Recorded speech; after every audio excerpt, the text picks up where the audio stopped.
ನಿಮ್ಮೆಲ್ಲರಿಗೂ ವಂದನೆ ಹೇಳುವಂತನಾಗಿದ್ದೇನೆ. ಈ ಚಿಕ್ಕ ಸಂದೇಶ ನಿಮ್ಮ ಮುಂದೆ ತರುವುದಕ್ಕೆ ಭಾಳ ತೃಪ್ತಿ ಉಳ್ಳವನಾಗಿದ್ದೇನೆ, ಸಂತೋಷ ಉಳ್ಳವನಾಗಿದ್ದೇನೆ. ಕೀರ್ತನೆ 89ನೇ ಅಧ್ಯಾಯದಲ್ಲಿ 13ನೇ ವಚನ ನಾವು ಧ್ಯಾನ ಮಾಡುವಂತರಾಗಿರೋಣ. ನಿನ್ನ ಭುಜವು ಮಹಾಬಲವುಳ್ಳದು, ನಿನ್ನ ಹಸ್ತವು ಶಕ್ತಿ ಉಳ್ಳದು, ನಿನ್ನ ಬಲಗೈ ಮಹತ್ತುಗಳನ್ನು ನಡೆಸುತ್ತದೆ. ದೇವರಿಗೆ ಸ್ತೋತ್ರವಾಗಲಿ.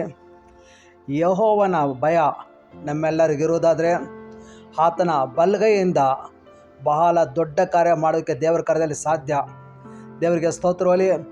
ಹೊಸ ಒಡಂಬಡಿಕೆಯಲ್ಲಿ ಮತ್ತೆ ಬರೆದ ಶುಭ ಸಂದೇಶ ಪುಸ್ತಕದಲ್ಲಿ ನೋಡಬೇಕಾದ್ರೆ ಮುಂಜಾನೆ ವೇಳೆಯಲ್ಲಿ ಯೇಸು ಕ್ರಿಸ್ತರು ಸಮುದ್ರ ನೀರಿನ ಮೇಲೆ ನಡೆದುಕೊಂಡು ಹೋಗಿ ತನ್ನ ಶಿಷ್ಯರನ್ನು ಕಾಣೋದಕ್ಕೋಸ್ಕರ ಯೇಸು ಕ್ರಿಸ್ತರು ನಡೆದುಕೊಂಡು ಹೋಗುವಂಥ ಸಂದರ್ಭದಲ್ಲಿ ಪೇತ್ರನು ಆ ಯೇಸು ಕ್ರಿಸ್ತ ನೋಡಿ, ಗುರುವೇ ನಾನು ನಡೆದುಕೊಂಡು ಬರ್ತೇನೆ ಅಂತೇಳ್ಬಿಟ್ಟು ಯೇಸು ಸ್ವಾಮಿ ಹತ್ರ ಪೇತ್ರ ಮಾತಾಡೋಕ್ಕೆ ಪ್ರಾರಂಭ ಮಾಡುವಾಗ ಬಾಂದ್ ಕರೀತಾರೆ. ದೇವರಿಗೆ ಸ್ತೋತ್ರದಲ್ಲಿ ಪೇತ್ರ ಸಮುದ್ರ ಮೇಲೆ ನಡೆಯುವಂಥ ಸಂದರ್ಭದಲ್ಲಿ ಒಂದು ಹೆಜ್ಜೆ ಎರಡನೇ ಹೆಜ್ಜೆಗೆ ಮುಳುಗಕ್ಕೆ ಆರಂಭ ಮಾಡುವಾಗ ಯೇಸು ಕ್ರಿಸ್ತರು ತನ್ನ ಬಲಗೈಯಿಂದ ಪೇತ್ರನ ಕೈಯನ್ನು ಹಿಡಿದು ಮುಳುಗೋದಕ್ಕಿಂತ ಮುಂಚಿತವಾಗಿ ಪೇತ್ರನ ಕೈ ಹಿಡಿದು ಮೇಲೆ ಕೆತ್ತುವಂತನಾಗಿರ್ತಾನೆ. ಅದು ಯೇಸು ಕ್ರಿಸ್ತನ ಬಲಗೈಲಿರುವಂಥ ಮಹಾಶಕ್ತಿ ಉಳ್ಳದಾಗಿರುತ್ತೆ. ಹಾಗಾದರೆ ಪೇತ್ರನ ಮುಳುಗಕ್ಕೆ ದೇವರು ಬಿಡಲೇ ಇಲ್ಲ, ಕೈ ಹಿಡಿದು ಮೇಲೆ ಕೆತ್ತುವಂತನಾಗಿರ್ತಾನೆ. ನಿನ್ನ ಜೀವನದ ಯಾತ್ರೆಯಲ್ಲಿ ನಿನ್ನ ಶೂನ್ಯವಾಗಿದ್ದ ನೆನೆಸ್ತೀಯಾ? ಕಣ್ಣೀರಿನಲ್ಲಿ ಮುಳುಗಿ ಹೋಗಿದ್ದೇನೆ ಅಂತ ನೆನೆಸ್ತಾ ಇದೆಯಾ?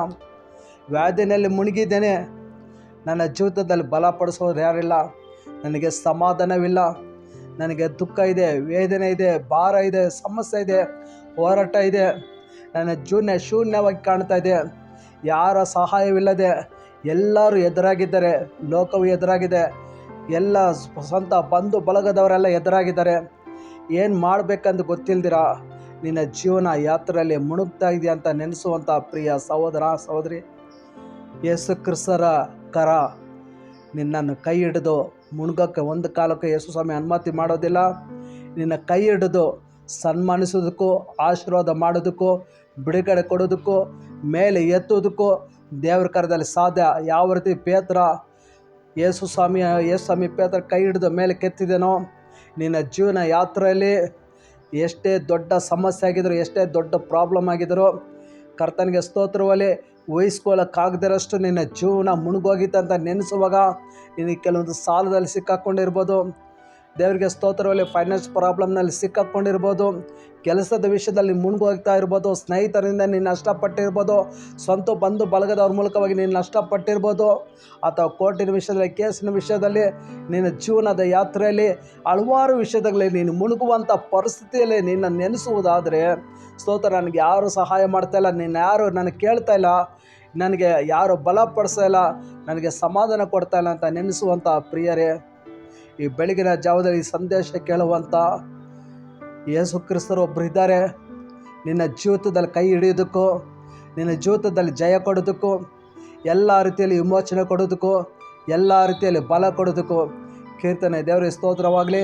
ಕೀರ್ತನೆ 84ನೇ ಅಧ್ಯಾಯದಲ್ಲಿ ಈ ರೀತಿಯಲ್ಲಿ ಇರುತ್ತೆ, ನಿನ್ನಲ್ಲಿ ಬಲ ಹೊಂದುವ ಮನುಷ್ಯನು ಧನ್ಯನು. ದೇವರಿಗೆ ಸ್ತೋತ್ರ. ಹಾಗಾದರೆ ದೇವರು ಒಬ್ಬ ಮನುಷ್ಯನ ಜೀವಿತದಲ್ಲಿ ಬಲ ಕೊಡೋದಕ್ಕೂ, ಕಣ್ಣೀರು ಒರೆಸೋದಕ್ಕೂ, ಜಯ ಕೊಡೋಕ್ಕೂ, ಬಿಡುಗಡೆ ಕೊಡೋದಕ್ಕೂ, ನಿನ್ನ ಜೀವಿತದಲ್ಲಿ ಇದುವರೆಗೂ ಕಾಣದೇ ಇರೋದು, ನೋಡದೇ ಇರೋದು, ನಡೆಯದೇ ಇರೋದು ಶೂನ್ಯದಿಂದ ನಿನ್ನ ಜೀವಿತ ಕೈ ಹಿಡಿದು ಈ ದಿನ ಮೊದಲುಗೊಂಡು ಪರಲೋಕ ದೇವರು ನಿನ್ನನ್ನು ಸನ್ಮಾನಿಸೋದು ಅಂತ ಏನಾಗಿರ್ತಾನೆ. ದೇವರಿಗೆ ಸ್ತೋತ್ರದಲ್ಲಿ ಒಂದು ವಚನ ನಾವು ಓದುವಂಥರಾಗಿರೋಣ. ಕೀರ್ತನೆ 89:8ನೇ ವಚನ, ಯೆಹೋವನೇ ಸೈನ್ಯಾಧೀಶ್ವರನಾದ ದೇವರೇ, ನಿನಗೆ ಸಮಾನರು ಯಾರು? ಯಾಹುವೇ, ನೀನು ಶಕ್ತನೋ, ಸತ್ಯತೆಯಿಂದ ಆವರಿಸಲ್ಪಟ್ಟವನು. ಹಾಗಾದರೆ ಯೇಸು ಕ್ರಿಸ್ತನ ಶಕ್ತಿ ಯೇಸು ಸ್ವಾಮಿ ಮಾತಾಡುವಾಗ ಬಿರುಗಾಳಿ ನಿಲ್ಲುತ್ತೆ. ಯೇಸು ಸ್ವಾಮಿ ಮಾತಾಡುವಾಗ ಸತ್ಯದ ಲಾಜರ್ ಎದ್ದು ಹೊರಗಡೆ ಬರ್ತಾನೆ. ಯೇಸು ಸ್ವಾಮಿ ಮಾತಾಡುವಾಗ 38 ವರ್ಷ ಪಾಸರೋಗಿ ಸ್ವಸ್ಥತೆ ಆಗ್ತಾನೆ. ಇವೆಲ್ಲ ದೇವರ ಬಾಯಿಂದ ಬರುವಂಥ ಮಾತಾಗಿದೆ, ದೇವರ ಕರದಲ್ಲಿ ನಡೆಸುವಂಥ ಕಾರ್ಯ ಆಗಿದೆ. ಅದೇ ರೀತಿಯಾಗಿ ನೀನು ನಂಬೋದಾದರೆ ನಿನ್ನ ಜೀವಿತದಲ್ಲಿ ಕೂಡ ದೇವರಿಗೆ ಕಾರ್ಯವನ್ನು ಮಾಡೋಕ್ಕೆ ಸಾಧ್ಯ. ಈ ಸಂದೇಶ ಕೇಳಿದಂಥ ನಿಮ್ಮನ್ನು, ನಿಮ್ಮ ಕುಟುಂಬನೂ ಅಧಿಕವಾಗಿ ಆಶೀರ್ವದಿಸಲಿ. ನಾವೆಲ್ಲರ ಕಣ್ಣುಗಳನ್ನು ಮುಚ್ಚೋಣ, ಪ್ರಾರ್ಥನೆ ಮಾಡುವಂಥರಾಗಿರೋಣ. ನಮ್ಮನ್ನು ಬಹಳವಾಗಿ ಪ್ರೀತಿಸಿದ ಪರಲೋಕದ ತಂದೆಯಾಗಿರೋ ದೇವರೇ, ನಿಮಗೆ ಸ್ತೋತ್ರ ಮಾಡ್ತೇನಪ್ಪ. ನಿತ್ಯನ ತಂದೆಯೇ, ಯಹೋ ರಾಫಾ, ಯಹೋ ಶಾಲೋ, ಯಹೋ ನಿಸಿಯೇ, ವಾಕ್ಯದ ಮೂಲಕವಾಗಿ ನಮ್ಮೊಟ್ಟಿಗೆ ಮಾತನಾಡಿದ ಪರಿಶುದ್ಧಾತ್ಮರೇ ನಿಮಗೆ ಸ್ತೋತ್ರ ಮಾಡುವಂತರಾಗಿದ್ದೇವೆ. ಈ ಸಂದೇಶ ಕೇಳುವಂಥ ಪ್ರತಿಯೊಂದು ವ್ಯಕ್ತಿಗಳು, ಪ್ರತಿಯೊಂದು ಕುಟುಂಬಗಳು ಅಪ್ಪ ಕರ್ತನೇ ಸ್ತೋತ್ರ, ನಿನ್ನ ಕರದಲ್ಲಿ ಮುಟ್ಟಿ ಅಪ್ಪ ಅವರು ಮುಳುಗೋದಕ್ಕೆ ನೀನು ಅನುಮತಿ ಮಾಡುವುದಕ್ಕೆ ಸಾಧ್ಯವಿಲ್ಲ ಸ್ವಾಮಿ. ಅವ್ರ ಕೈ ಹಿಡಿದು ಕರ್ತನೆ ಈ ದಿನ ನೀವು ಸನ್ಮಾನಿಸುವಂತನಾಗಿದೆ, ಪ್ರಾರ್ಥಿಸುವಂತನಾಗಿದ್ದೇನೆ. ಸಕಲ ರೀತಿಯಲ್ಲಿ ಕರ್ತನೆ ಈ ಪ್ರಾರ್ಥನೆ ಮೂಲಕ ಕೆಲವು ಕುಟುಂಬಗಳು ಬಿಡುಗಡೆ ಕಾಣಬೇಕು, ಅದ್ಭುತ ಕಾಣಬೇಕು, ವಿಮೋಚನೆ ಕಾಣಬೇಕು, ಸಂತೋಷ ಕಾಣಬೇಕು, ಆಶೀರ್ವಾದ ಕಾಣಬೇಕು. ನನ್ನ ಕರ್ತನೆ ಈ ದಿನದಲ್ಲಿ ಒಂದು ಜಯವುಳ್ಳ ಕರ ಪ್ರತಿಯೊಂದು ಕುಟುಂಬದೊಳಗಡೆ ಮನ ಮರುಗುವಂಥ ನಿನ್ನ ಹಸ್ತ ಇಳಿದು ಬರಲಿ. ಕರ್ತನೆ ಸ್ತೋತ್ರ, ಪ್ರತಿಯೊಂದು ಕುಟುಂಬಗಳಿಗೆ ನೀನು ಆಧಾರಕನಾಗಿದ್ದು, ಒಬ್ಬ ತಾಯಿಗೆ ಸಂತೈಸುವಂತನಾಗಿದ್ದು ಜಯ ಕೊಡುವಂತನಾಗಬೇಕೆಂದು ಯೇಸು ಕ್ರಿಸ್ತನ ಮೂಲಕವಾಗಿ ಪ್ರಾರ್ಥನೆ ಜೀವನ ಒಳ್ಳೆಯ ತಂದೆ.